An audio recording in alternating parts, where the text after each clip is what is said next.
I can be able to air out my ideas eloquently and be in position to judge a competition without any challenge. Yeah, that is it. Thank you. How about this is where you should be.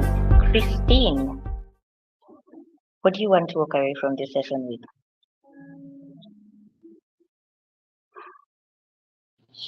Getting the whole experience in the 3 steps because you left it at a hanging point. I'm so sorry. Okay, Charles. Yes, Otahunga Hashim wants to liberate himself. So Hashim, over to you, sir.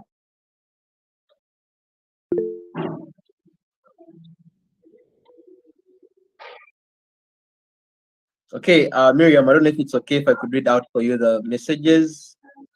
Peter says, Okalang, that me, I want to walk away with all the skills and Miriam's experience about the adjudication process and procedures in public speaking. Brian says, yes, Brian says that he would like to leave this session when he can evaluate a speech correctly and give constructive feedback to the speakers. And Erickson says that he would like to walk away from a public speaking session feeling inspired. So I think someone is putting up their hand. Hashim, are you seriously putting up your hand or playing games again? Hashim, over to you, Hashim. Okay. I think Hashim is having some difficulties. So Miriam, I don't know if that's okay. You could proceed. I think we can proceed. We can proceed. So I think I have a clear sense of direction with where most people want to go.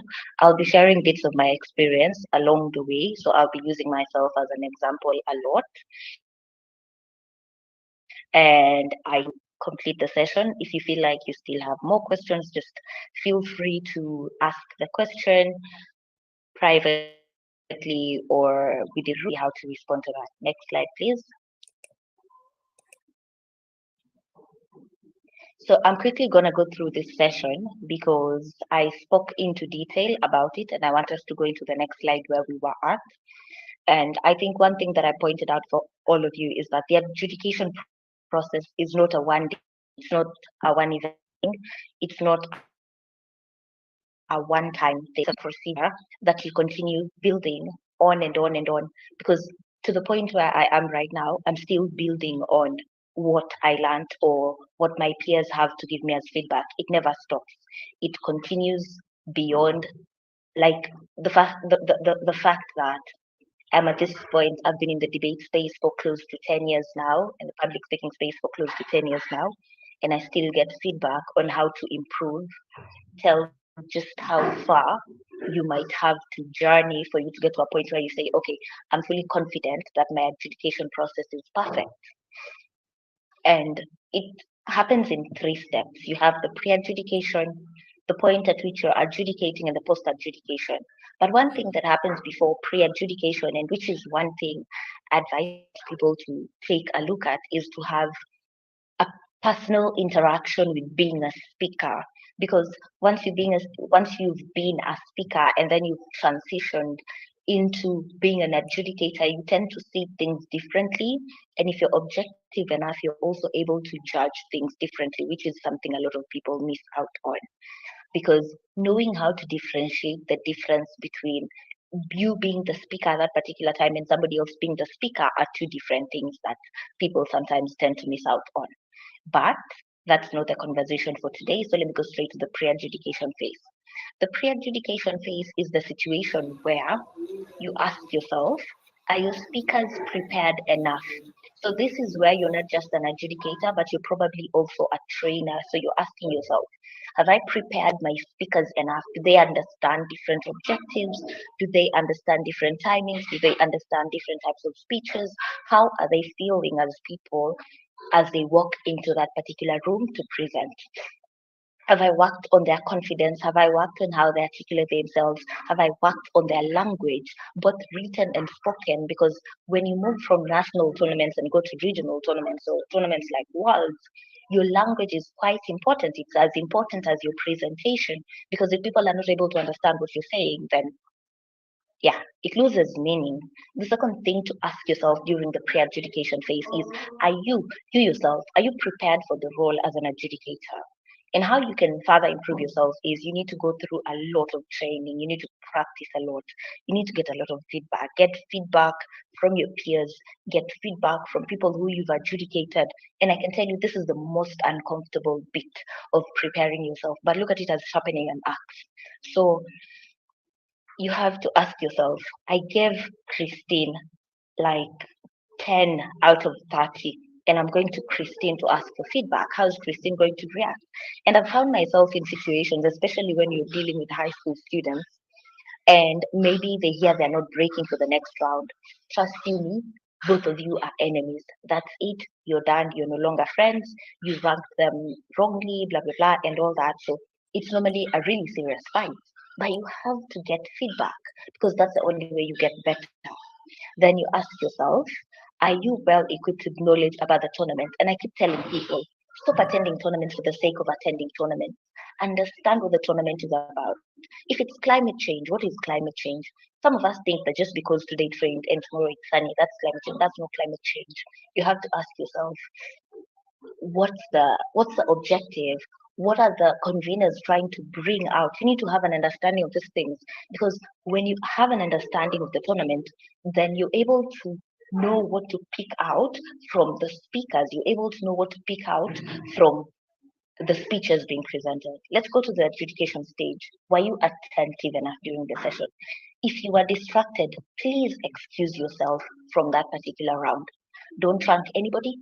Go away from that room, because you're doing everybody a disservice when you're constantly distracted, or maybe you're just sleeping, or maybe you just dozed off for a second. It doesn't matter. If you know for whatever reason you're not going to be able to give feedback accurately because you missed 0.00000 seconds of that speech, walk away from that particular round. And secondly, do you understand your adjudication evaluation forms? And I kept telling you there's so many types of forms. You can't score all of them the same way. There are scores that are out of 100, there are some that are out of 50, there are some that are out of 30. How are you able to balance all of them to ensure that by the time somebody gets feedback from you with the 3 different tests, they can see consistency in your results? Because if you're giving somebody 2 out of 30, and then on the 100 score, you've probably given them 70 out of 100, I have to question a lot about what you understand when it comes to evaluation forms. And you need to take time to understand different types of evaluation forms, because when I'm CA, you don't know what form I'm coming with. When Tahinduka is CA, he's coming with something absolutely different. So you need to just take time and go through the different tournaments that have been there and ask for the evaluation forms that were used and try to understand them. But let's go to post adjudication, because post adjudication is also important. How open are you to feedback from your peers and the participants? Because it's one thing to give feedback, it's another thing to take feedback. A lot of people get very angry when they're given feedback. I don't get, this is the one thing I don't understand. Why are you getting angry? The more you're given feedback, the more you improve. So stop treating adjudication as a competition. It's not a competition. Of course, I know there's a trophy on the line. I personally have a few, so I no longer compete. But stop treating adjudication like a competition. Because the moment you look at adjudication as a competition, you lose objectivity of how you're going to give feedback, and then you'll not be very open to getting feedback from anybody. And secondly, how open are you to giving feedback? You could be very open to receiving feedback, but you're not open to giving the same feedback. Then finally, when do you stop? And I wrote that in red, because the cycle goes on and on and on. There's no stopping. You go back to pre-adjudication, you go to adjudication, you go to post-adjudication, and the cycle continues. So this is what we're going to break down in our following slides. But before we do that, we are going to our next slide, where we're going to practice a little bit and see how we are at giving feedback, and then we will continue.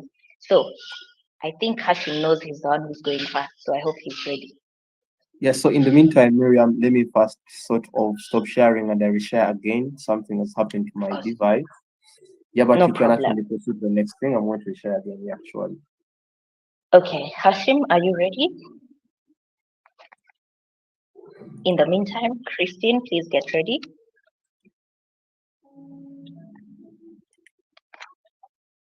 We're also going to have other opportunities for us to get feedback and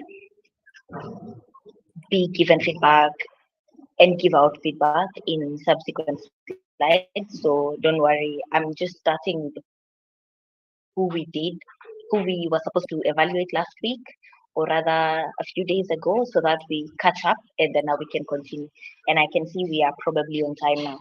So Hashim, are you ready?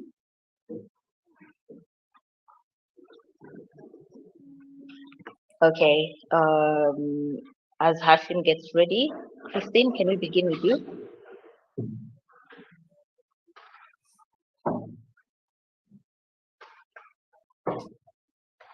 Yes. Awesome. So who's gonna give Christine a topic? Or do you want to do the same topic from last week?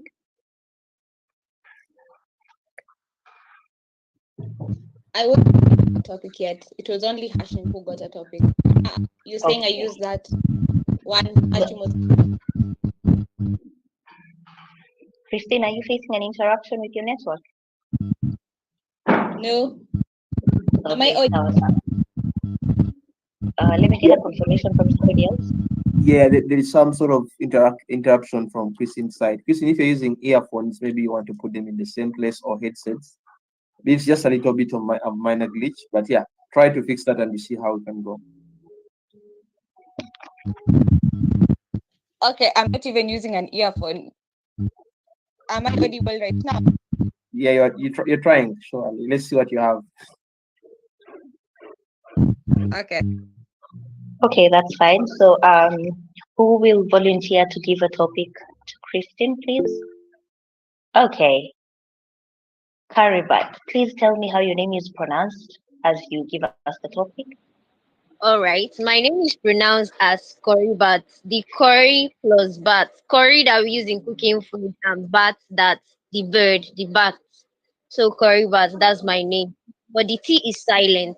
So the topic I want to give to Christine is enslave me not. Enslave me not. If you want me to Thank you explain very in much. that context, I'll give you an explanation. Please give us context. So enslave me not can be anything that is within you that is enslaving you, something like procrastination or something like the master you have that is enslaving the context of your individualism, something like that. So the general concept of slavery with anything you want to put it into. You, Christine, you have 1 minute to prepare, and then you'll have 1 minute and 30 seconds for your speech. I will put my video on at that particular time just to project the timer and then switch it back off. Your time for preparation starts now.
Your preparation time is over.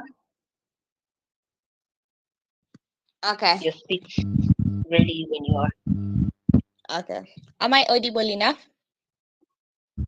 Yes. Okay. So I start in 3, 2, 1. Most people come to me and say how perfect I am, how good looking I am, how I'm scoring such great scores that hasn't been lived and hasn't been achieved yet. Everyone is expecting so much from me to the point I don't even know what to expect of myself. Always being recognized as the one who's perfect, the one who's doing best in whatever she's doing. No one sees the struggle behind it all. The tears I've cried each night, the time I question myself, and the time when I do not even have the strength to continue. I wish they could all see this, my imperfections, the struggles I go through each and every day. I wish they will see me as a human like them and not try to make me a god that I'm not. I wish I could be able to lower my guard one day and be a child and cry like everyone else and be able to make mistakes. I can't. Since everyone is looking at me, everyone is expecting so much from me, I fear that I'll let them down. I fear that I won't be perfect enough. I fear that I won't smile broadly enough to their satisfaction.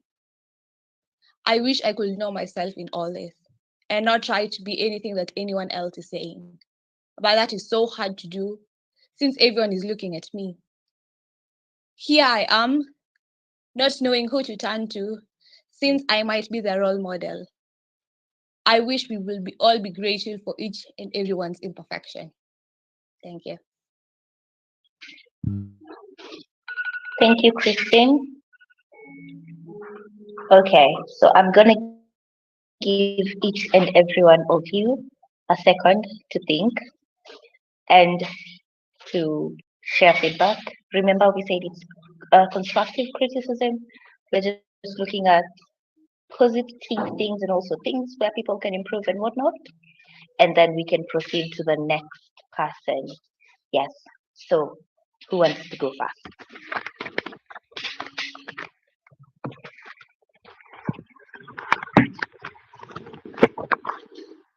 Okay, I'm just gonna pick people so that we also don't take a lot of time.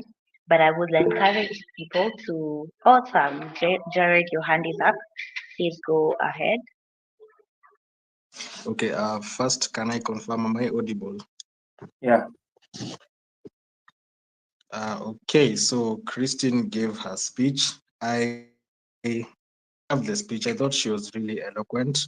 She had an amazing flow of grammar considering she didn't use any filler words, and this was mostly an impromptu speech. She was also very relevant to the topic, and it was evident through the speech. Like there was a clear opening, body, and conclusion. But a few things I think she can work on. So first of all, this one is minor, but when she was talking about grades that haven't been achieved, she said grades that hasn't been achieved. So there was an issue with the tense there.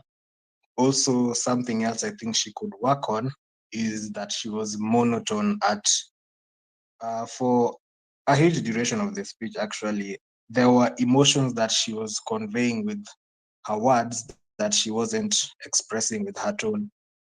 When she says she wants everyone to be like a child and cry, she could have used a more somber tone to capture that emotion better.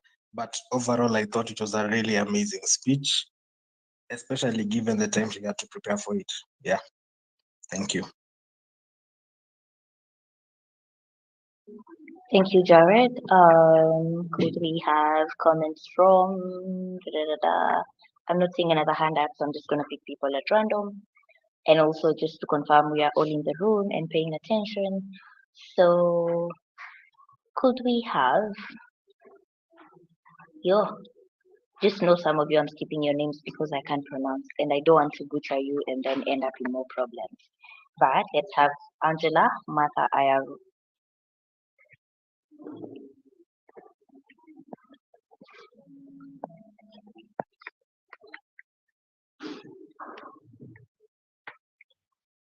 Yes, Angela Martha Ayaro, over to you.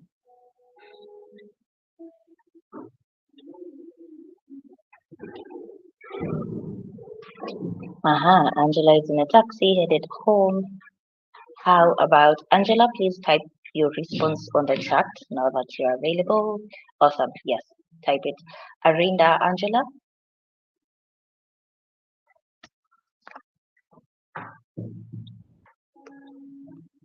Yes, Arinda Angela, please give feedback to Christine's speech. Angela, over to you.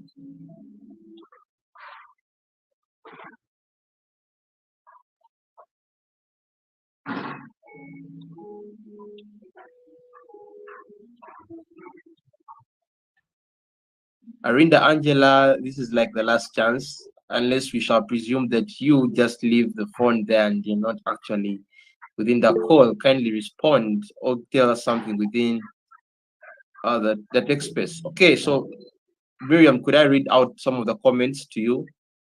Yes, please. All right, so Innocent Omo Lubanga Kene says that it was really good by the fact that it's an impromptu.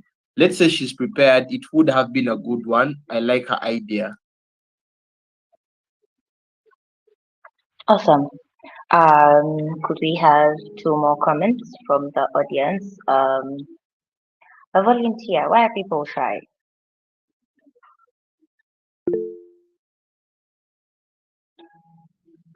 Mm-hmm. And if you're not comfortable speaking, let's have Moses, then Richard. If you're not comfortable speaking, just type it in the chat box. Good evening. Just to confirm, am I audible? Good evening, you're very audible. So for me, I think her speech was good, though it lacked emotion. The way she presented it was kind of not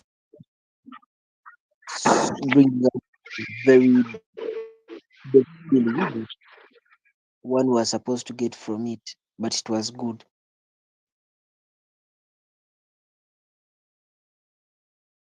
Thank you, Richard. Good evening.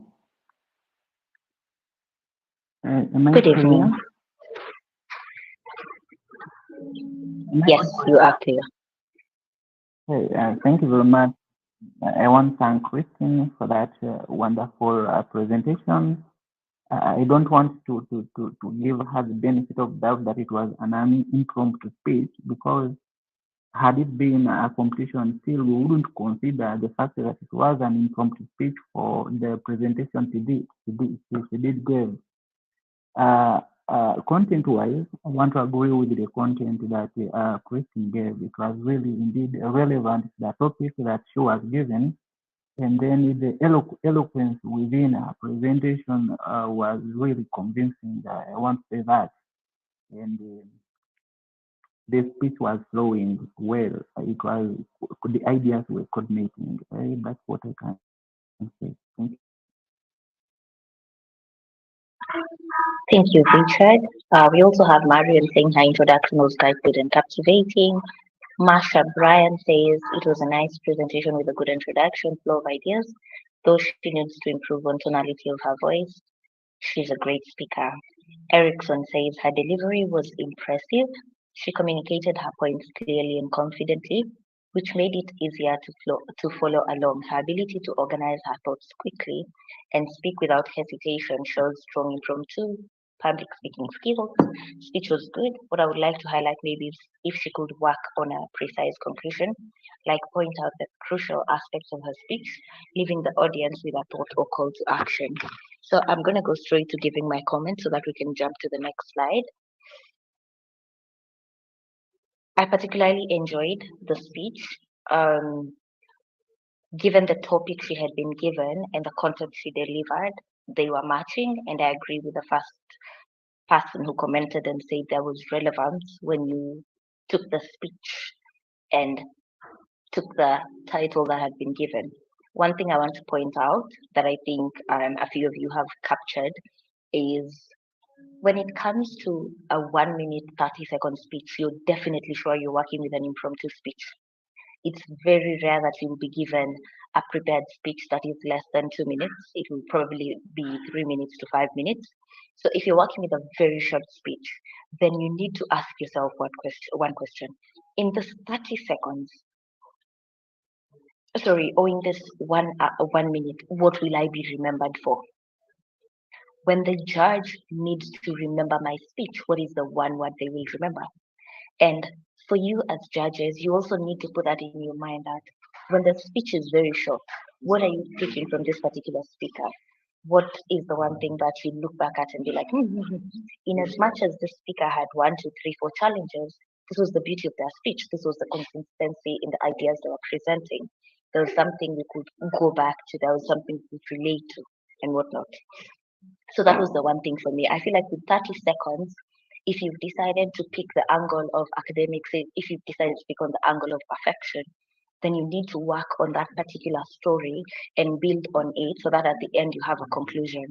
Remember, you were out by about 10 seconds, which is very, very, very hectic for impromptu speakers. You have situations where an impromptu speaker does not, or rather, a judge in the particular room does not allow you an extra second. So that means if we were working by such stringent rules, your speech would have been hanging, which is very problematic. So focus more on building your speech around two or three, not even three, one or two major points, because you just have 90 seconds. Build on them. The body was beautiful, the conclusion was lacking just a tiny little bit. So that's for your preparation and for your adjudication time. And you can work on it both as a speaker and as an adjudicator. I think another thing that's been pointed out that I want you to really think about is the tonal variation. One, because of the virtue of you not seeing her face, and I think this is one thing we're going to discuss towards the end of the presentation. People are very different. There's no one shoe that fits each and every public speaker. Every public speaker is different in their own way. Some are very good with using their body to express their emotions. So it might not be seen in her tone, but as an adjudicator, are you able to pull it out of her body? Are you able to pull it out of her language? Are you able to pull it out of how her body changes? So you need to be very keen as adjudicators when you're adjudicating people. Yes, you're looking for I didn't like there was a comment I had, and I think it's very accurate, but I want you to be cautious of the fact that there's no shoe that fits all. So when you say something like you did not feel it in a tonal variation, like you didn't feel the tonal variation, then you have to ask yourself, what if this particular speaker is more theatric with her body than she is with her tone? Are you going to penalize them for not being able to express themselves through their tone, or are you going to judge them based on the person as a whole? That's why I've not commented on her tone, because I would have loved to see her body movement. I would have loved to see how she connects with the audience with her eyes and whatnot, her hand gestures, because all this point back to the theatrics that are performance of a public speaker. That being said, I believe this was a beautiful speech. It was well done. Christine, I'd love to see you on stage and actually see you perform a different speech where I can judge you based on me seeing your whole being, seeing your whole body, seeing everything. Yeah. And for the judges that have given their feedback in comments, I think you already have what it takes to give feedback, because I've not seen, there's one thing I was waiting for, which I have not seen, and I'm very happy. I've not seen anyone say, I think she should have done this, because then you're moving away from being objective and being very subjective and wanting an audience to give you what you want instead of what they've presented. So kudos to that point. We can carry on. Harold, please go to the next slide. Pre-adjudication preparation. I'm going to give you very quickly 3 tips on how to get trained when you 3 tips on when you're getting trained for public speaking adjudication, and how you can train your new speakers in public speaking. So in as much as we're just dealing with the adjudication process and procedures, part of the questions that I had been asked had been around how do you train new speakers in public speaking? And trust you me, it's not very easy. But let's get straight to it. So when you're getting trained for adjudication, for public speaking adjudication, I want you to just think of 3 things as you go forward. There's a very big difference between being a speaker and being an adjudicator, and you need to be able to differentiate the two.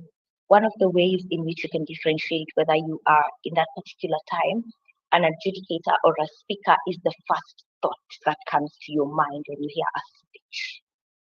The moment you feel like, I think you should have done this, you're already a speaker. You have stopped adjudicating, you want to take part in the show, you put your pen down, you have moved into a whole other zone. But when as an adjudicator, you judge the person from now with this speech you presented to us, I think one, two, three, four, five. When you've been able to separate yourself from the desire to speak on a particular topic that's been given to you, then you're on a faster track to being an adjudicator in comparison to when you're thinking, hey, this is how I could have done this better. And I want you to reflect to the speech that Christine just gave. What was the first thought in your mind? Did you think of, oh my goodness, this is how I would have done this speech? This is how I would have wowed everybody on this call. If you did that, you need to take a step back and rethink. But as an adjudicator, the moment you had her speaking, and the first thing in your mind was, I love how clear her language is coming out. I love how there's a connection between her first point and her second point, the point where she's telling you, we all need to understand not everybody is perfect. Then you're on your way to becoming an adjudicator. And I think Sahinduka can speak to the same. It gets very contradicting sometimes when you're trying to judge somebody and you start judging them from, this is what they could have done. Yeah, that is what they could have done. But your role was to judge what they've done. So you need to differentiate. Are you being a speaker in that particular moment or are you being an adjudicator? The second thing is practice makes perfect. I don't think this can be told a good number of times. You need to adjudicate as many sessions as possible for you to get better at adjudication. For example, as I'm speaking right now, you need to be adjudicating. Is what I'm saying making sense? Am I able to move from one point A to point B, or am I going to China, Europe, coming back to Japan, and all the while I just wanted to go to my house? That's really important. Continue practicing. Judge people who you think are beyond your capabilities. Go sit down, and listen to world speeches and judge them and feel confident when you feel like whatever Rioba is saying and whatever I'm thinking are two different things. It's very okay for you to have a different thought of a speech in comparison to what I have. But the more you practice, the better you get at adjudication. And finally, what is your end goal? Why are you trying to train for adjudication? What about public speaking gives you the drive to want to know more about adjudication? What about shaping people in speech and in their oration wants you to practice more to be able to tell people, listen, you did a good job or you did a very horrible job? What's your end goal? The moment you give purpose to your adjudication journey, then you're able to train yourself better and to practice more and to be a better adjudicator. Now, when it comes to training new speakers in public speaking, oh my goodness, I don't even know where to start. I have so many examples, but because of time, I'm trying to shorten them down. Um, One of the greatest challenges I had, because in 2017 I went for PAUDC. It was being hosted in Tanzania. It was my first time speaking at PAUDC. Overall, before break rounds, during the preliminaries, I was the runners up. I was the best female and the second speaker. And then we went for the finals, and then I became fourth, and I was the best female. And I'll tell you why that happened. But one thing I realized about that is you can whip a very, you can whip a novice speaker very fast into being a champion at PAUDC or at Worlds. All it takes is for you to with them, understand that this is what I want out of this speaker. This is how good I want them to be, or this is what I want them to improve, or this is an understanding I have of this particular speaker, and I feel this is how they'll be better at it.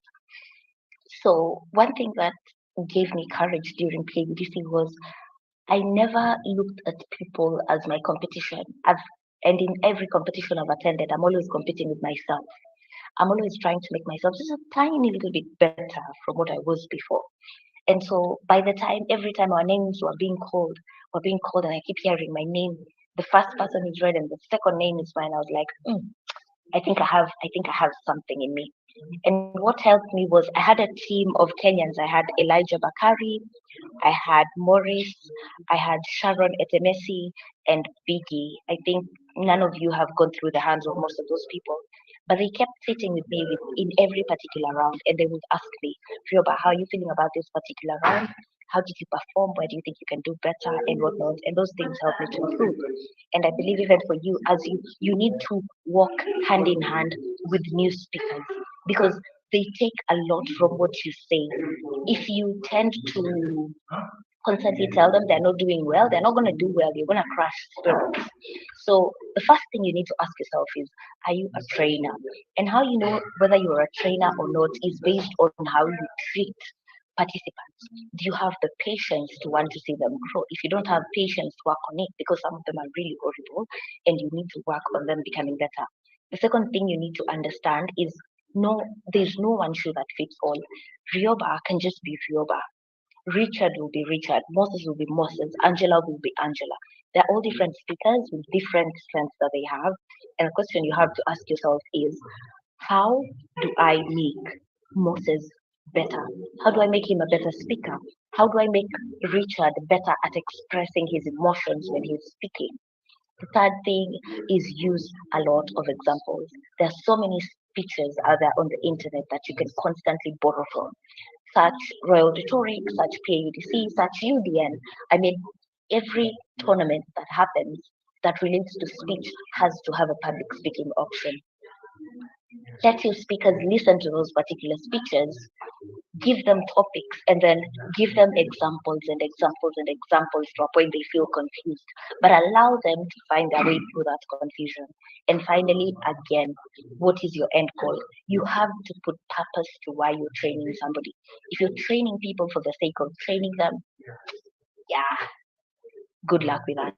It rarely works out. Next slide, Harold.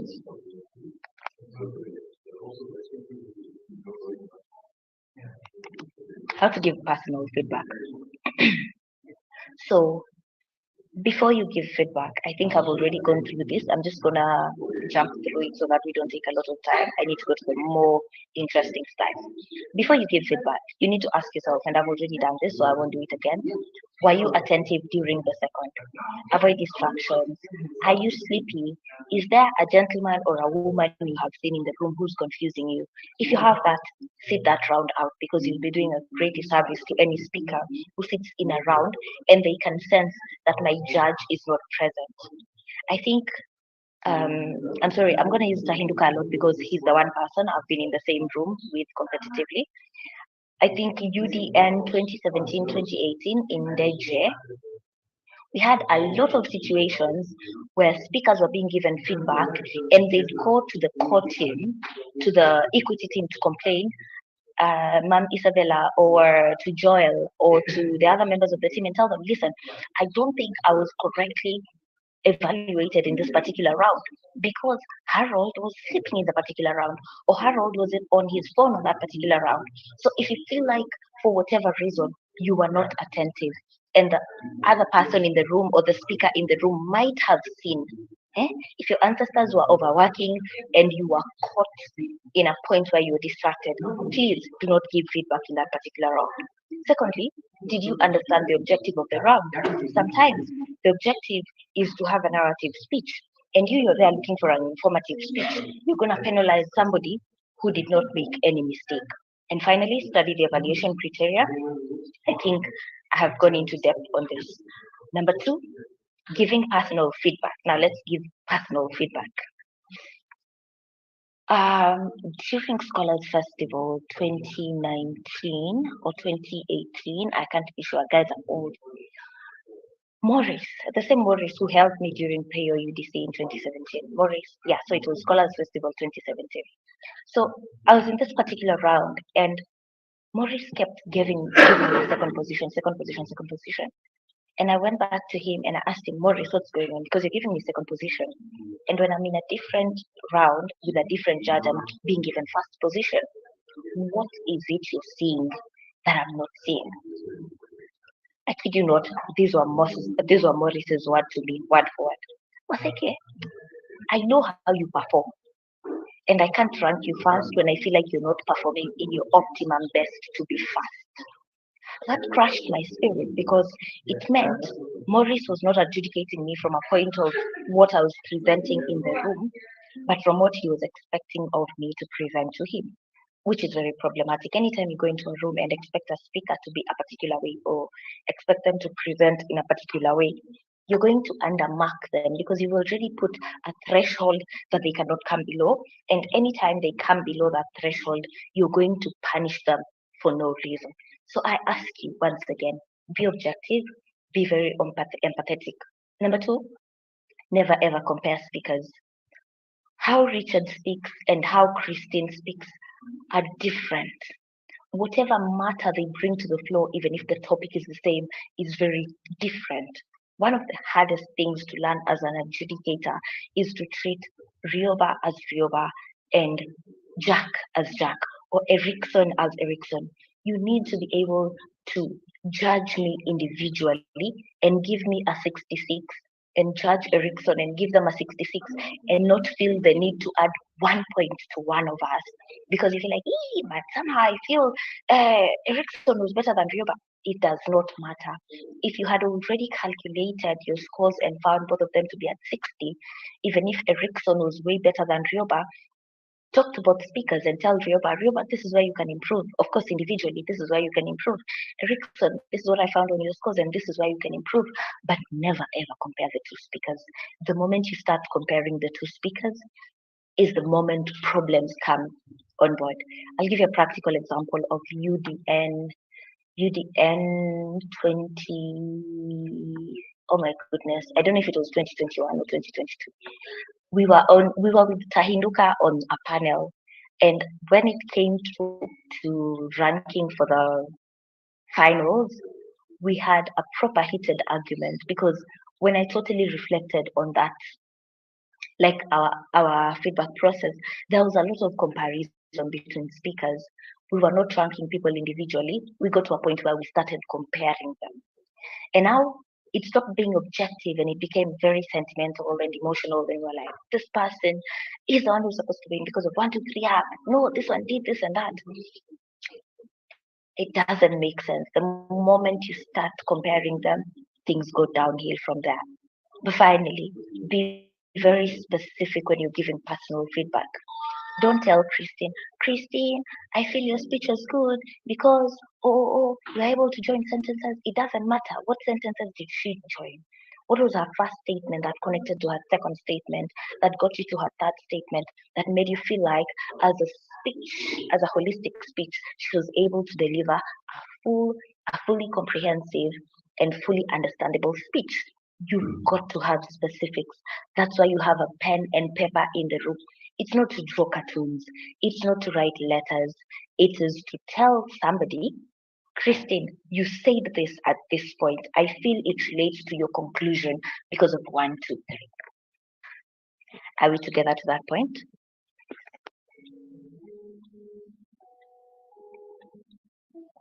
Thumbs up if you're together, thumbs down if you're not. Richard has a question. Awesome. I like that. Richard? Am I got clear? Yes, you are. Yes. On that point of not comparing speakers, I haven't been involved directly on the adjudication at very competitive levels, but I've always engaged in adjudication within my down with my learners. I want to say that. But I've always had cases where a speaker is broken to the next round on something like we call it a split ballot. Where does that come from? Isn't that on an issue of comparing one speaker to another? I haven't understood that very well. How do adjudicators sit down to decide breaking and which one is breaking? Okay, I can explain that to you. So when we are in break rounds, there are two things that determine who breaks. There's normally a split ballot and then there's a unanimous decision. What a unanimous decision means is that all of us agree that Richard comes first in this round, or all of us agree that Richard comes last in this round, and we do not need to have a discussion about that particular person. Now, it normally comes to a place where, let me use a practical example. It's so funny. I'm now writing in my paper so that I can explain. We have Mildred, we have Monday, and we have Moses. Now, let's say we have cancelled about 4 speakers and we are left with these 3. It was around with 7 speakers. We've cancelled 4. We've agreed these 4 cannot be in the top 3 positions. And we've positioned number 4 and 5, considering maybe the top 5 are being awarded. Now we have 3. The first judge in this particular round, let's say our judges are Anthony, we have John, we have Susan.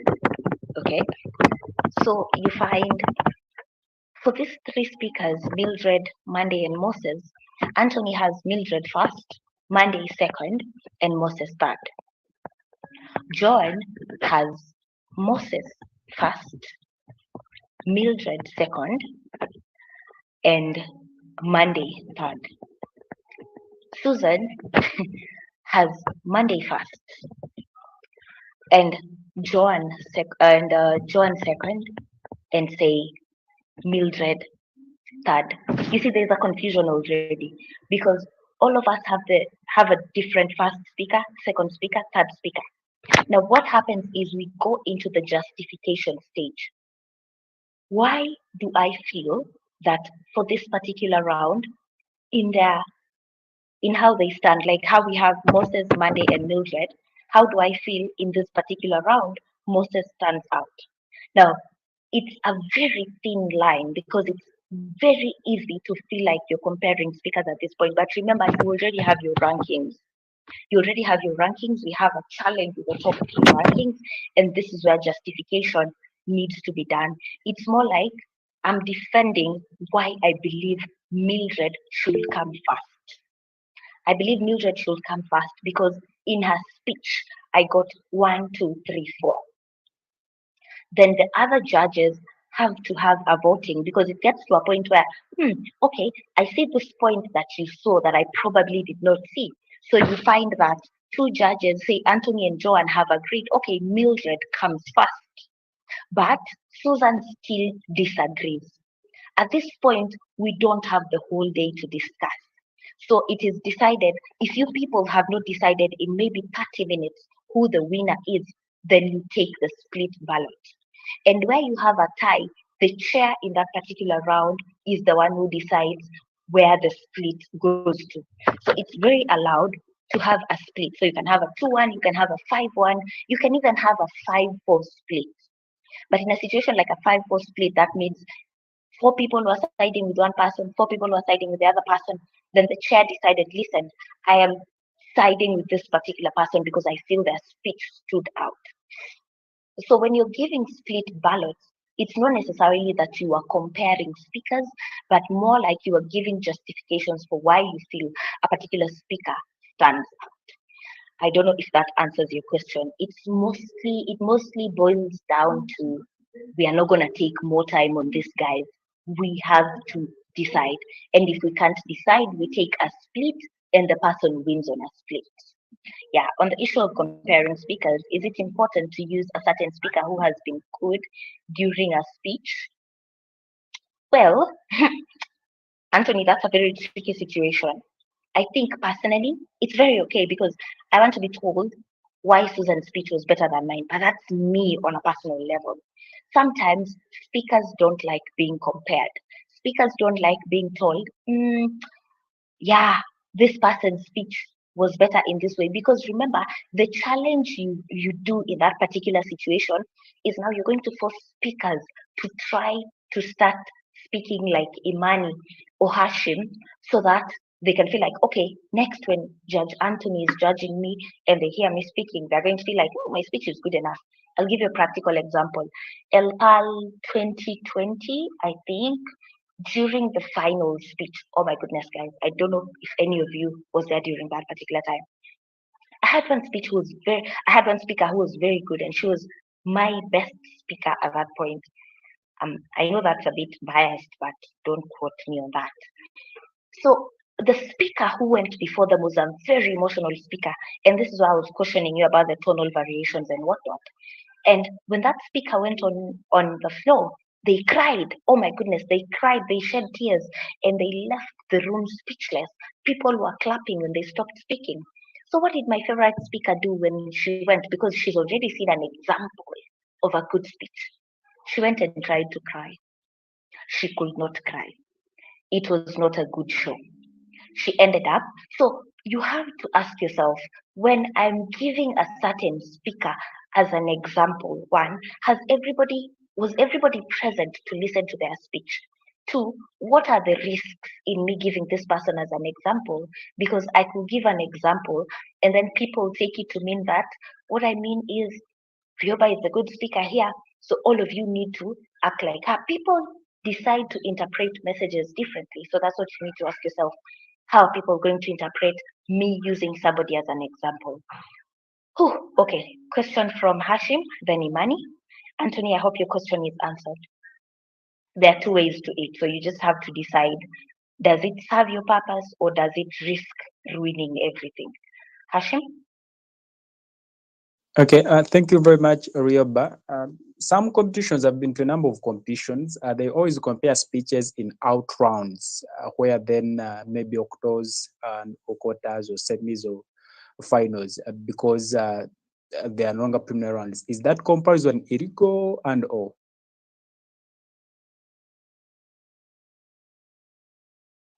Again, it is not illegal. It is not illegal and it is not bad. What matters is how this comparison comes out. Does it come out as an attack on a different speaker, or does it come out as this is my justification for why this particular person stands out in comparison to the other person? Again, adjudicators are different. Adjudicators may want to compare speakers at certain points, especially during the outreach. But how you compare speakers, if it comes from that point of, oh, this speaker is better than this one, personally, I disagree with that type of competition or of comparison. But if it's from the point of this speaker stands out because of this reason, not because I'm comparing them to this speakers, then that works for me perfectly. So again, it narrows down to the adjudicator that's in that particular round, and all adjudicators might not express themselves in ways that make practical sense. I'm not saying they're wrong. I'm also not saying what they're doing is illegal. What I'm saying is the justification needs to be independent of other speakers, even if they're discussing three different speakers at the same time. I hope that answers your question.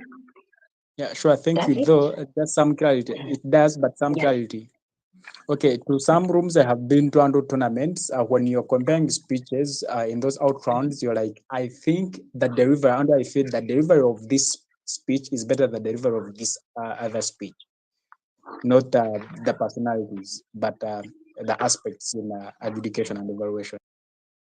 Now, is that when you're giving feedback to everybody, or is that when you're discussing within judges amongst yourself? When you are discussing with the judges and only. When you're discussing with the judges only, if it's at the point where you're trying to avoid to negate a split and have a unanimous decision, I don't think it's problematic. I still caution people against it, because then you're going to be judging two different people who brought two different things to the floor on one scale, which is very wrong. Do people do it? Yes, people do it. Do I advocate for it? Absolutely not. You need to be able to say, fine, the delivery of Hashib's speech was good in the entirety of itself.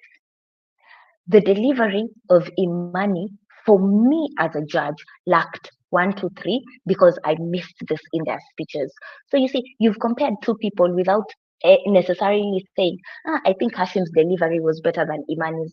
No, for me, for public speaking, if I am judging you, that is how I'm going to judge you. I am going to have, because we have situations where we call all the speakers in the room, and then we have a point where speakers are requested to be given feedback one at a time. So for me, one thing I have learned how to master is whether all of you are in the room or whether I'm giving feedback to you one person at a time. then I'm able to treat it exactly the same way. Each of you is independent as a speaker. All right, question from Imani. All right. Thank you very much. My question is simple. You've talked about the split ballots and voting to make a decision. So mine is, when there is a panel, does the chair have the right to overrule a decision that has already been made by a vote? Say the people who are voting not in favor of a speaker have 3, and those who are voting in favor have 4, and the chair is on the side with 3, and he says, because I am chair, therefore I am saying we are moving with not in favor. Is that right? So Imani, for that particular comment, I'm going to leave it as is because it is a very gray area. In some situations, the chair gets treated as having 2. Okay, the reason why they're able to overturn is because somehow, for some reason, and Tahinduka, correct me if I'm wrong on this, is say in this particular case, 3 to 4. I don't want to use the word I'm about to use. Chair may decide, I outrank you. Yes. No. I was saying I need you to listen in on my particular feedback for that question, and then you can explain if you feel otherwise. Yeah, because I think this is a conversation we've had before. So, yes, I think Hashim has written it clearly. The chair, sometimes that's the situation, and in some instances, it may be very simple. We may all decide, fine, the chair has decided to lean on one side. But in a situation where it's like 3-4, and then the chair is making the final decision. Okay, first, in this particular 3-4, that's not possible, because what you're saying is you have, these are 7 people, and then the chair makes the 8th person. This cannot work. The panel needs to be an odd number, and that's where the point of the chair having 2 votes comes in. So in that situation, then it's possible. But in this, I'm now looking at the numbers you're giving me, and it can't make sense, because if the panel has 3 on one side and 4 on the other side, and the chair has not voted, this means you have 8, a panel of 8. You can't have a panel of 8. You can have a panel of 5. You can have 7. You can have 9. You can have 11. But you can't have an odd number, because then it complicates things. But in a situation where, because now for it to get to that point where the chair is requested to break the tie, then that means 4 members of the panel are on one side, 4 members of the panel are on another side, and the chair sort of has a vote. And we normally say the chair has 2 votes.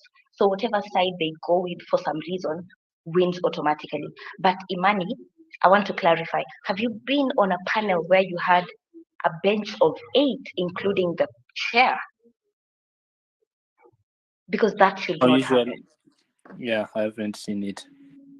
Yeah, that cannot happen. It cannot happen. No, So it has that's why happened. Rioba. you have had a panel of 8. No, it in most cases it happens during preliminary rounds where you find that maybe one of the judges could even look like a trainee judge, so they already have a cup member there, and it's just in preliminary rounds. But in out rounds, you always have enough judges, unlike in preliminary rounds. Yes.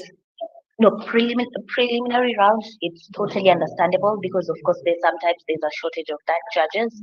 Sometimes you just have one judge in the room because there are no judges to go around. But by the time you get into the out rounds, it would be very questionable for a tournament to have a panel that's an even number. And it's also very risky, because now you get to that situation where you have to enforce the chair having 2 votes, which is never necessary. But I want to go to Praise's question. Imani, I hope I've answered your question. Something small. So in case the panel is an odd number, as I said before, and you find that majority of the panel have voted, say, in favor, and the lesser number have voted not in favor, and the chair himself is part of the lesser people who have voted, does he have the right, though they have the fewer votes and is on the side with fewer votes, to say that I am overruling and my side is the one that's winning because I am chair.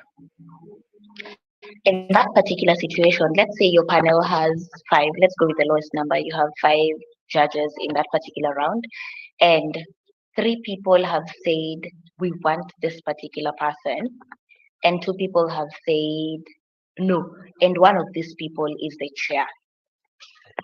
I'm going to say this very lightly. If you find that maybe you have a very big split, let's say you have a 5-2, you have a 7-2 split, and the chair is on the opposite side, then most times you're able to convince the chair to cross over to the other side. There are situations where a chair may decide, listen, guys, I'm not listening to you, even if you're three and I'm the only one. Like where you have a situation where it's four people and only the chair is thinking differently. If you're not able to convince the chair at that particular point, and I think this is an extreme case, sometimes people opt to go to equity and be like, guys, this is not working out. It gets very it becomes a war room because the chair is not willing to give it up. But remember, again, there's so much power they have, even if they are part of the panel, or if they're heading the panel. How I like to look at it as being chair is not necessarily that your word is low. No, it's more like when it comes to that point where we have to split, then I have the power to decide what side to go with. But if the split is higher and I'm on the lesser side, as a reasonable chair, I need to be able to listen to what people are saying and see, I think I can be swayed, or if I can't be swayed, I'm good with a split. So in situations, Imani, you may find situations where a chair is totally not willing to bend. I'm not going to say it's illegal. Some people do it, but I'd say be objective. I hope I answered you. So that's an Yes, open-ended that answer. answers it. Thank you. Okay. Okay, guys. So please don't type other questions. Oh my goodness, we need to go on, but I'm gonna answer praises first, and then we can have an interactive session in a few minutes. So my question takes us back to the point of giving feedback. We are told to make efficient preparation before the tournament. That means we have some expectations from the speakers before they get to the floor. How come the facilitator said that we should not tell them what we expect of them? You're slightly confused. Okay, I'm going to try to make this as simple as possible for you. Efficient preparation for the tournament does not mean you get to decide what a person will say. It means you get to listen to what the speaker is saying and be able to listen to the speaker and understand what they're saying and be able to communicate, not necessarily communicate, but to be able to reason out what somebody is saying without feeling like, hey, I don't even know what they're talking about. So when I tell you or that you should not tell them what you expect of them, it's because, and I think this is a universal statement, go to the floor with a blank mind so that you can feed from what the speaker is telling you. But that does not mean go to the tournament totally unprepared. It just means when you're stepping into that particular round, it is not your responsibility to start telling speakers, I want you to talk about climate change from this angle. No, at that point, you clear your mind and feed from what the speaker tells you. I don't know if I'm answering you. I feel like this is something that miscommunication somewhere that needs a follow up. Okay, fine. Finally, whew, in a situation where you meet a speaker who just shows up with no speech and body language, how do you start with a positive feedback since weakness overpowers the strength by far? Thank you, Shaba, for answering that. You can start by thanking them for showing up. It's the simple moments of making somebody feel like, wow, I really tried and I did a good job trying that counts. So if they showed up with no speech and they only have body language, applause them for their body language. Whew, can you please go to the next slide? Post adjudication feedback. I'm going to summarize this in one word. I want you to go read more on appraisals, especially the 360 appraisal. What a 360 appraisal means is you can give peer to peer feedback. we finish the tournament, and Imani and I sit and be like, I feel honestly, Imani, in your feedback at this particular point, I don't think you're objective. I don't think you listen to what the speaker said, because this is what the speaker said, and I have notes for it. And listen to Imani also tell you, no, I don't think you listened. I think this is how I understood it. Peer to speaker feedback. Be able to give the speaker feedback when they come to you, because let me tell you guys, keep your notes. Speakers are very notorious for waiting for 3 rounds or 3 days later. Then they come to you, hi, Madam Rioba, you adjudicated me 3 days ago. Why did you give me this particular score? And you don't have your notes, you'll have a hot time. The only time you can throw your papers is when you've gone to your bus and you're going back to your school, or you're going back to your home or whatever. There you can throw your papers, because nobody will come back to ask you, oh, what happened? The tournament is already over, you're in no obligation to respond to them. And then the speaker giving you feedback. Are you willing for a speaker to tell you, hey, Monday, I think you're a horrible judge. I think you need to work on a little things. Are you able to listen to that without going like, let me just catch you in the next round. I will show you who's the judge between you and I. So for post adjudication feedback, be able to take feedback from all directions. Okay, next slide.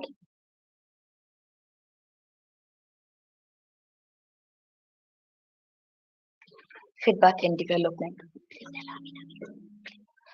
Feedback and development. So let us have a short session again where we try to give feedback and development, and then I believe we'll be going to a final slide.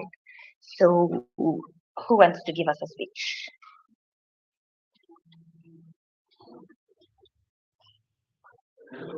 Any volunteers?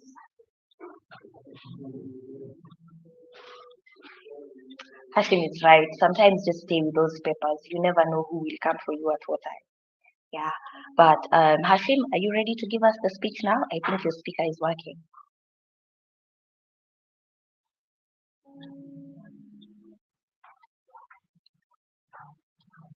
Hashim? Okay. Guys, have we started having the problem we had last time? Can anybody hear me? Yeah, loud and clear. I think the ancestors are working on their end, not your end. Thank you very much.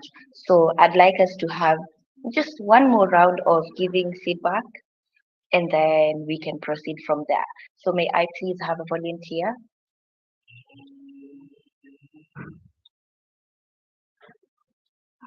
Okay, if we don't have a volunteer, I'm just gonna skip the fun part and ask Harold to go to the next slide.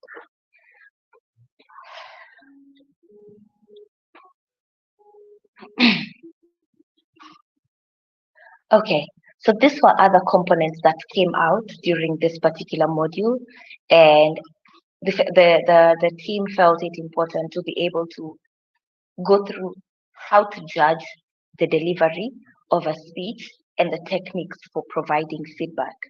So on this part, I'm going to go slightly, just slightly very fast, so that we are able to finish on time. We have about 30 minutes left.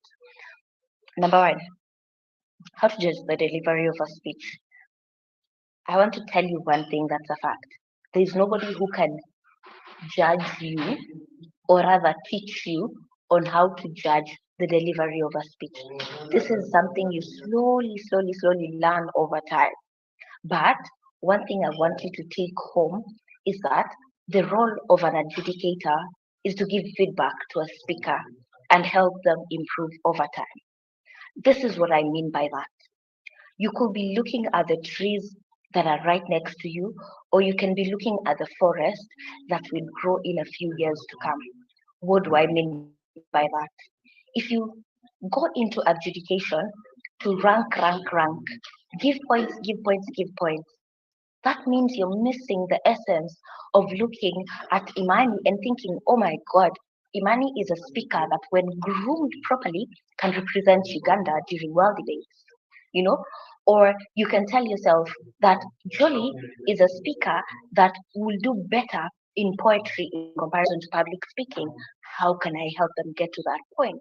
So When you learn that your role is more about giving feedback to improve somebody over time, you realize you've ranked them, you've moved them from one tournament to another, and you've made them better speakers. Then the second thing is to just ask yourself, what am I doing to the speaker when I give them feedback? Am I breaking them or am I making them? Am I making them to be slightly better or am I making them to be slightly, oh God, I should not have attended that tournament? If you have speakers leaving a tournament feeling like I should never at any point have met with innocent, then there's something you're doing absolutely wrong. You need to be making speakers, not breaking them. So on the techniques of providing effective feedback, you need to make sure that the feedback you're giving to a speaker is very specific, very constructive, and very actionable. I think I've already touched on this in my previous comments. You need to highlight strengths. You need to show them areas of improvement. You need to offer practical suggestions for how they can enhance their performance. So you can try, start with a positive, and this goes to the question Anthony was asking. What if this person was just horrible? I'm sorry to use that word, but sometimes you come across speakers and you're like, oh my goodness, this is 3 minutes of my life that I will never recover. So how do you go about that? You're like, Rioba, you have very good theatrical appearance on stage, but I think you can work on your content. You did not have a body, you did not have an introduction, you did not have a body, you did not have a conclusion. I think you need to work on the fact that you have 90 seconds on stage. What can you say on stage? Go practice in front of a mirror, time yourself. But I want you to remember the level of theatrics you have on stage and your tonal variation. If you can improve your content, you'll be way better. So you see, you've not crushed somebody's spirit in the process. They live there going and they go tell their friends. The judge thought I have good theatrics on stage or I have good stage presence. And in reality, deep down, you're like, oh God, fam, go work on your content. Just go work on your content. But you cannot tell them that exactly. The second thing is, I think I've gone through all of them. So areas of improvement. What are the practical suggestions? Miriam, I think when you're doing your introduction, you can avoid going straight into the 10, 20 points you want to give us. How about starting from why you think this is important or how you think this is important? Keep on giving them practical examples. Next slide, please. A continuation of the above. So, what are some of the strategies you can help speakers to improve when you're giving them feedback? You provide targeted feedback. You can show them resources. You can tell them, maybe somebody like Shakira, I think if you want, I feel like you're speaking like a Martin Luther King. Go watch more of Martin Luther King's speeches and see how they spoke and see how they articulated their points and see how they spoke in 1 minute. So you can recommend practice techniques. You can show them places of maybe workshops. You can tell them Oration Hub in Kenya, for example, in Kenya, let me use that understanding. We have Oration Hub, we have ethical intelligence. These are spaces that will allow you to work on your space. Give them coaching spaces they can attend to. But sometimes most of this targeted feedback comes towards the end when somebody who's really interested in their journey comes back to you and tells you, hey, Judge, I think I love the feedback you gave me. How can I improve further on this and whatnot? And then you give them that feedback. Then the other thing is talk to them about exposure. Encourage them and tell them that, yes, maybe this was not your best speech, but I want you to attend more tournaments. I want you to give an opportunity to more spaces so that you see how you're going. At the end of the day, it goes back to giving them that continued feedback that makes them over time and not breaks them for the one time they encounter you. And then finally, on incorporating feedback into future adjudication processes. I cannot stress this enough. Anytime you get feedback, the same way you're giving feedback to an adjudicator is the same way you need to incorporate the feedback that is given to you to get better. And aside from that, it's not just from your fellow adjudicators, it's also from speakers. When a speaker tells you you are harsh, Stop crying about it. Stop thinking of ways you'll punish them in the next round. Instead, think, if this speaker is sensitive, maybe I'm not harsh, but maybe I can tone it down just a tiny little bit. So you should be able to reflect on what a speaker tells you. Am I being objective, or am I being too harsh, or am I thinking too much about what I want in comparison to what they're giving me? But remember, it's a journey. It's not something that you learn in a day. Now I promise the final slide. Don't worry, guys. I'm also very exhausted at this point. So let's hang on. I had two hands up. So let me have, before Erickson, I had another hand up. Um, Yeah, sorry, I I think it can't was remember. Churchill. It was Okay, Churchill. Churchill. Yes, Churchill. yes. Can we have Churchill then Erickson? Yeah, my question was answered as she was proceeding with her speech. That's why I put down the hand. Thank you. Okay. Erickson?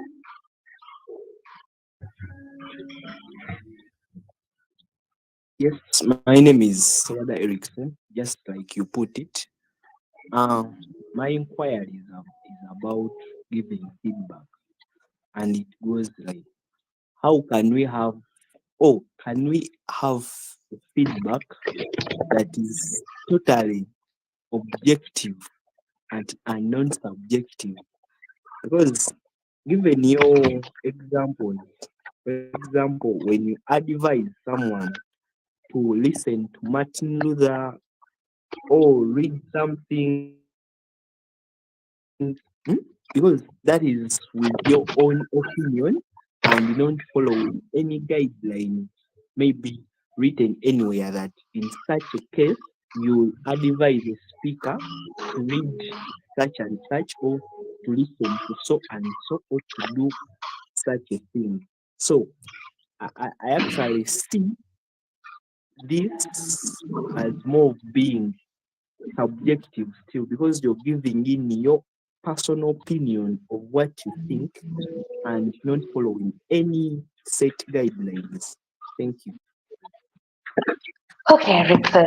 So I'm going to use your exact statement to respond to your answer.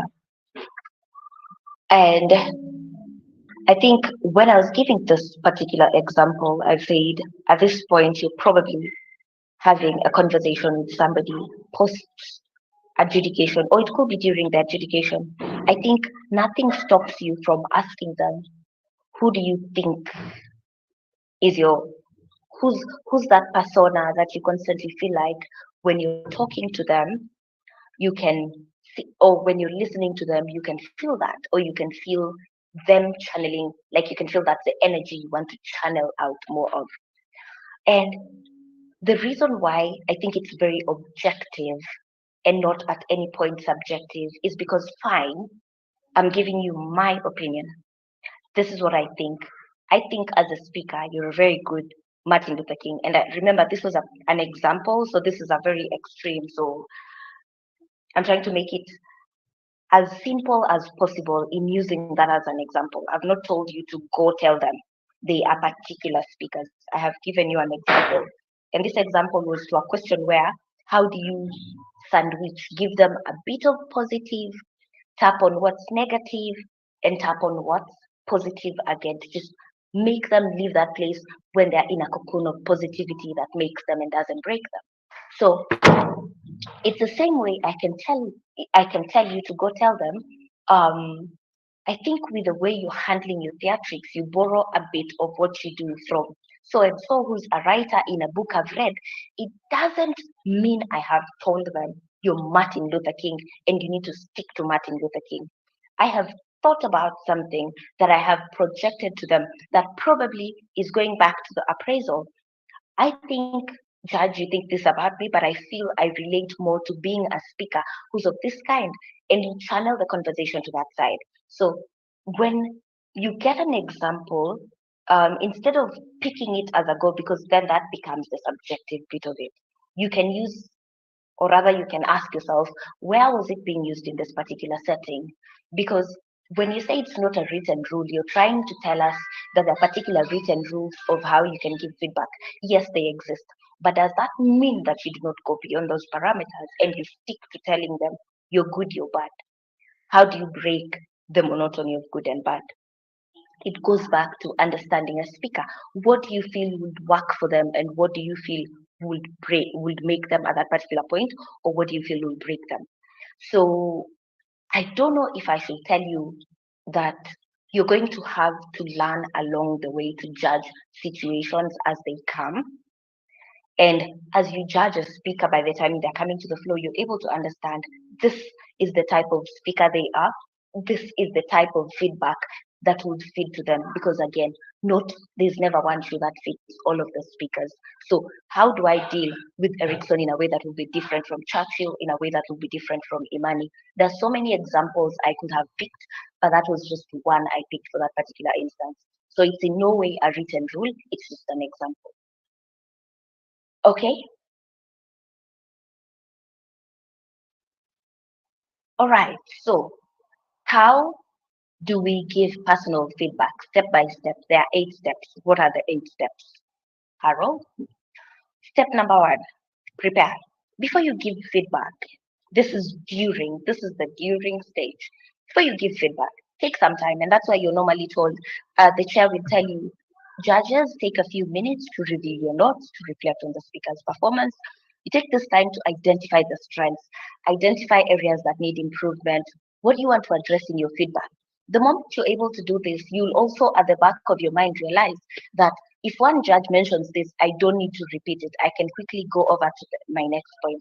So always prepare before the speakers come in and you start giving them all the feedback at the same time. Just take a second to reflect. What do your notes say? Number 2, setting. What's the setting? And this applies to the pre-adjudication, during adjudication, and post-adjudication. Always find a private space, unless it's a situation where you're giving everybody feedback, then in that particular point, you have to give general feedback. But if feedback needs to be specific, allow for the setting to be appropriate for that conversation to take place. Find somewhere quiet, find somewhere private, find somewhere that's comfortable to the speaker.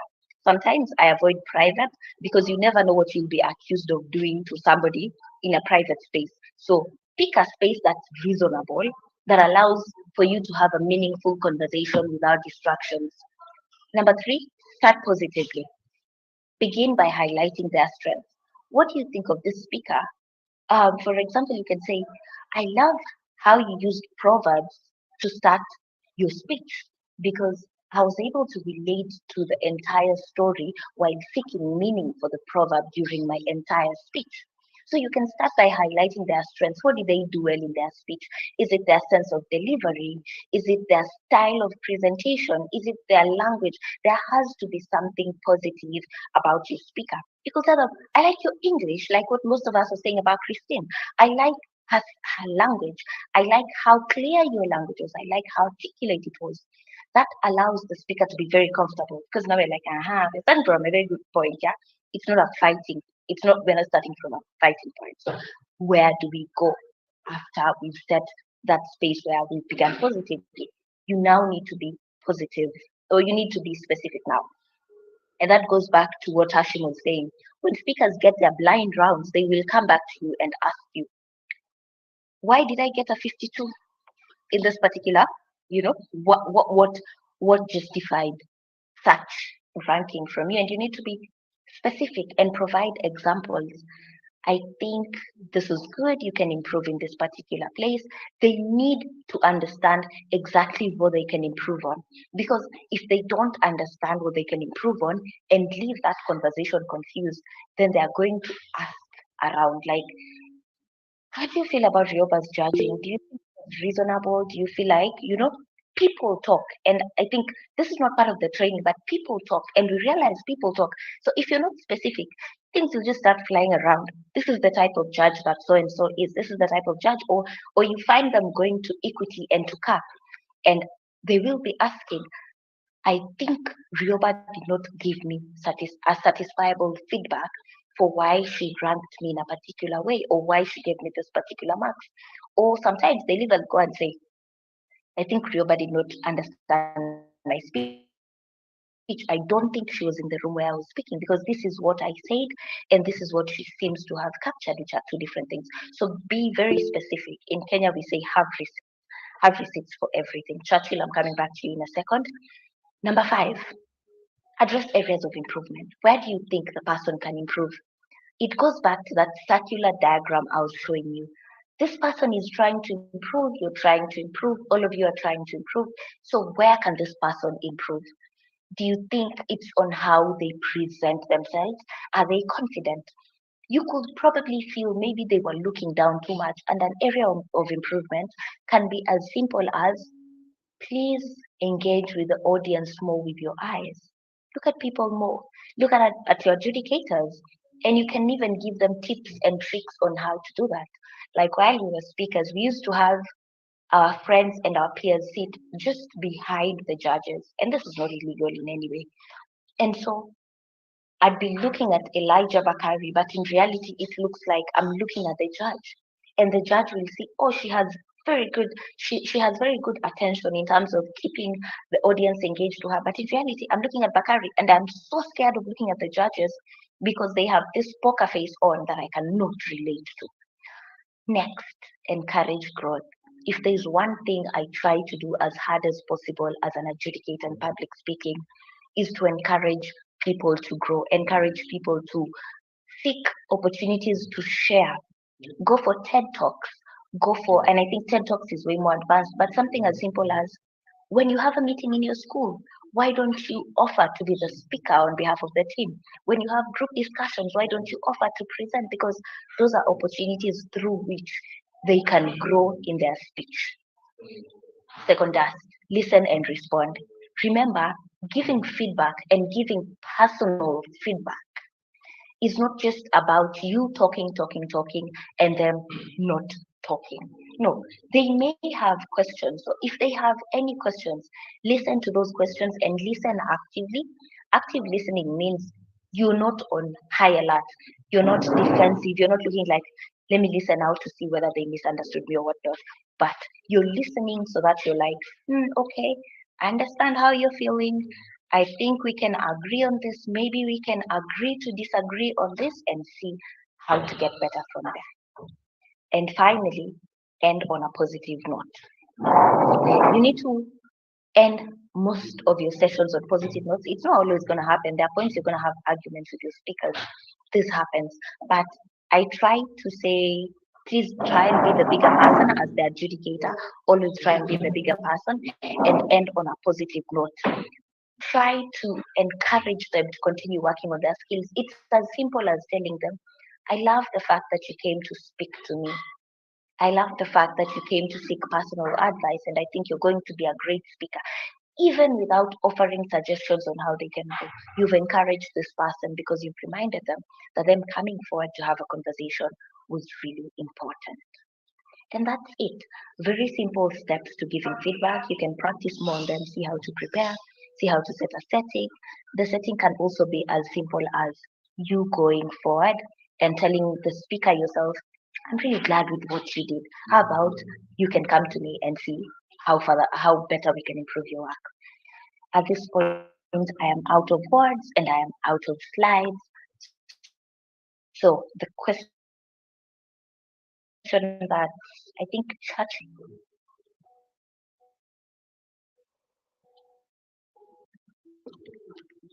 Is Churchill, do you still have the same question or it has been answered in between the speech? Not really. So my question is, we've been talking about silent rounds. Assume a student comes, gives their speech, it's a silent round, and I'm not allowed to give them feedback for that particular round. But then you feel like for the next round, if they work on something very small, okay, let's say their voice was not that good, they were not having a good tone, and you feel like, how about I just tell the person that just work on your tone, something of that kind, just a small compliment, so that the next round. I don't know if you guys are getting it. I get your question, Churchill. And I think in this particular instance, Is it allowed I would for me highly to give recommend them a small compliment? on their speech or some small advice. Yes. Yeah. Yes, yes, sure, you can hear you. Go on. Awesome. Let me respond to what Churchill has said, and then we can call it a night. It is absolutely okay Yeah. for you to say, go work on. No, it's not like when they just left, but maybe you can find them later. These are things that are at the discretion of an adjudicator. Just work on your time, work on your how audible you are to the audience, but you cannot go into specifics. So it's about your integrity as an adjudicator as well, because if it's a silent round and you feel absolutely you must communicate, one thing we've tried to do in Kenya is sometimes somebody will go to CAP and be like, CAP, I think this particular person can improve, but they just need to improve on their sound. You've not given out anything from that particular round. You've just told them improve on their sound. That is okay, and it is at the discretion of the adjudicator. But you need to ask yourself, does it in any way compromise the integrity of the silent round?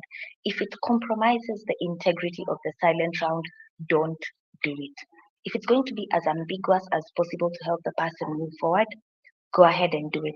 But if you're going to compromise the integrity of the silent round at any point, don't do anything that will compromise it. Finally, Erickson. Thank you so much. Sorry to come back, but I would love you to briefly explain what subjectivity means, because to my understanding is something that is influenced by a feeling and opinion. And do we have to just have a balance between subjectivity and objectivity? Because I see it is actually indispensable. We cannot do away with it, because at one point you have to give your own opinion as you give a feedback. You have to advise. So can we have a feedback that is free of subjectivity? And what does subjectivity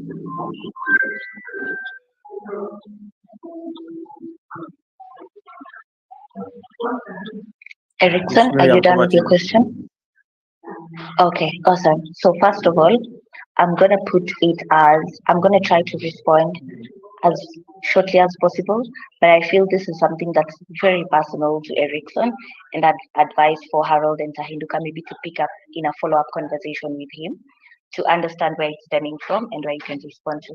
By objectivity, what I mean is that by the time you're giving feedback to a particular speaker, you are giving them this feedback without feeling like this is the way you must do it, otherwise you die. Okay? That's what I mean by objectivity. You need to be objective. Subjectivity cannot be avoided in totality. And that's why I keep telling you the adjudication process is a process where you're constantly growing and improving yourself and getting better. But honestly, you get to a point where you're fully objective without feeling the need to be subjective. Because at the end of the day, even the feedback that you're giving is your personal opinion. Like you just said, it is your personal opinion of this person, but you're giving this personal opinion from a point of being an expert or a professional in that particular field in comparison to somebody else who's giving feedback for the sake of giving feedback. So still there is objectivity by virtue of you being an expert in that particular field, by virtue of you having experience in that particular field, and by virtue of you thinking that this is the best way the person can improve on themselves.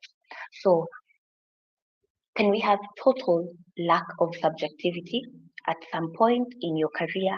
Yes, you can have that. Not at the beginning.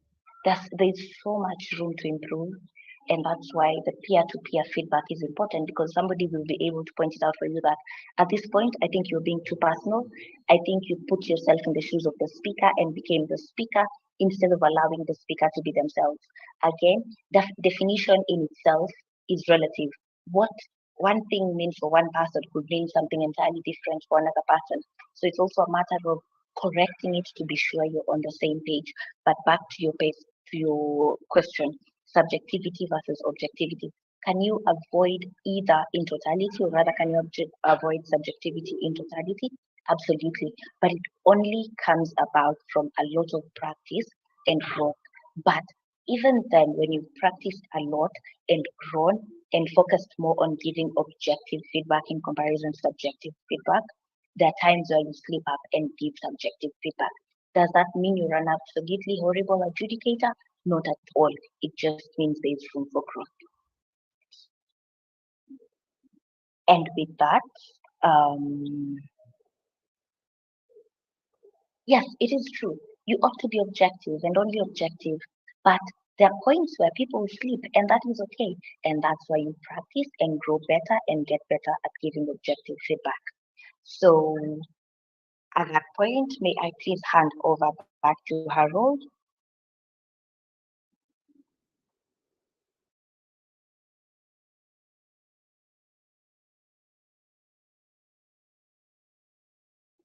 Sorry, I'm just noticing my microphone was on mute. May I please hand over to Harold?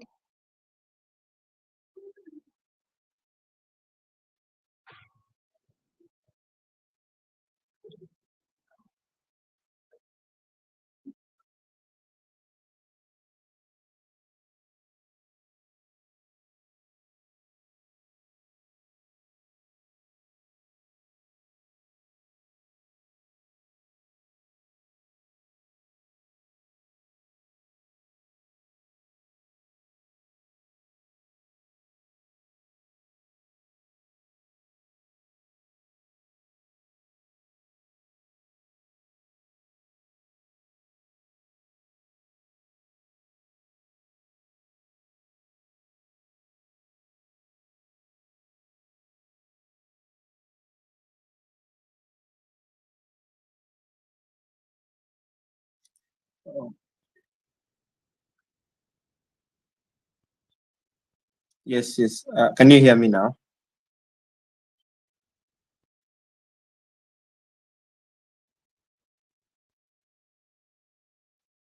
Okay, I'm just going to go through this very fast.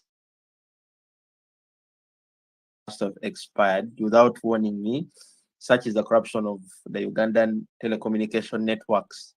But nonetheless, I've been able to switch to a much more less efficient one, known as like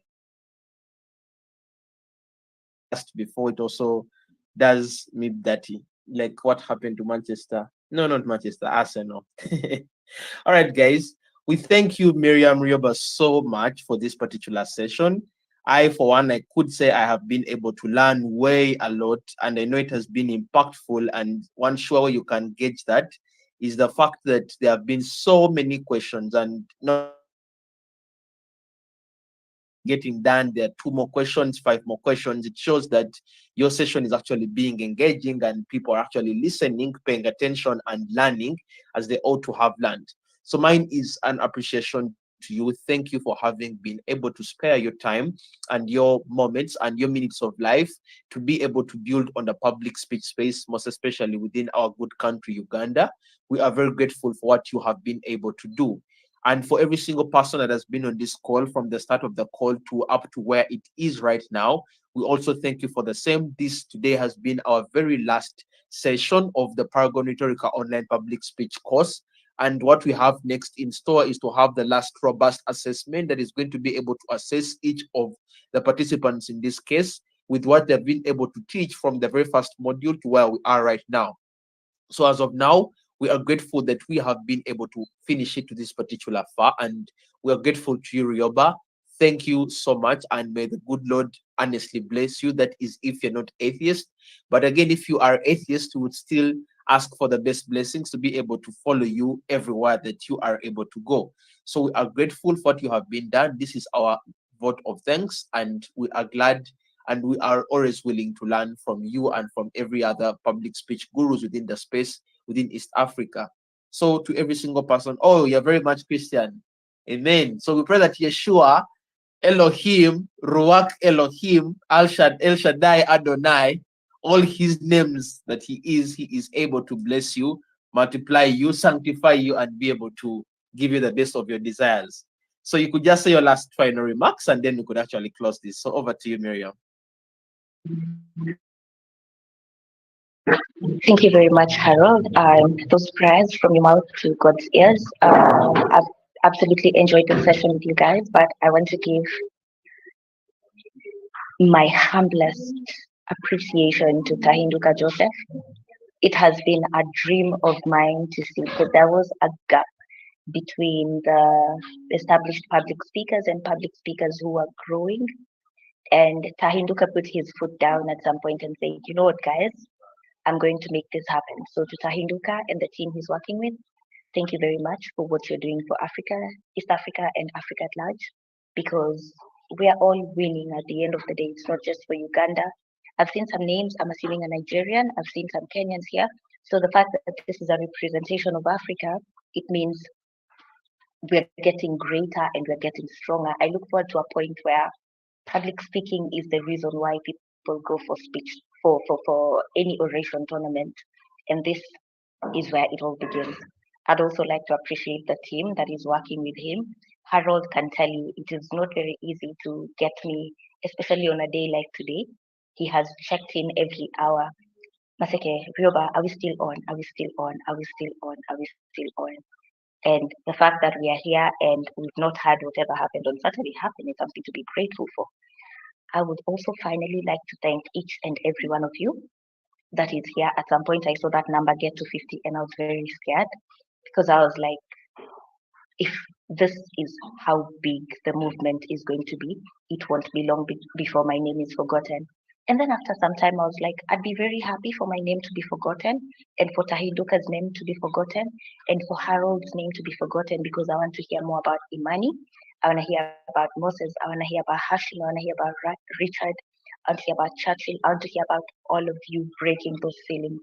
So for taking 2 hours of your time to be here and to contribute consistently and to ask questions, until at some point I was like, oh God, please stop the questions from coming in, because I am totally exhausted. But they kept coming. That level of intentionality and that level of spirit for the sport is going to take you so far as an adjudicator. You won't believe the doors it will open for you. Finally, thank you all so much for listening to me and giving me your time. I appreciate it. I don't take it for granted, and I'm extremely humbled. Thank you. Okay, we thank you for that. And to everyone else, thank you for coming. You can go. So my good friend TJ, you could end the stream and let everyone else have a good night. Thank you so much, Miriam. May God bless you. Bye.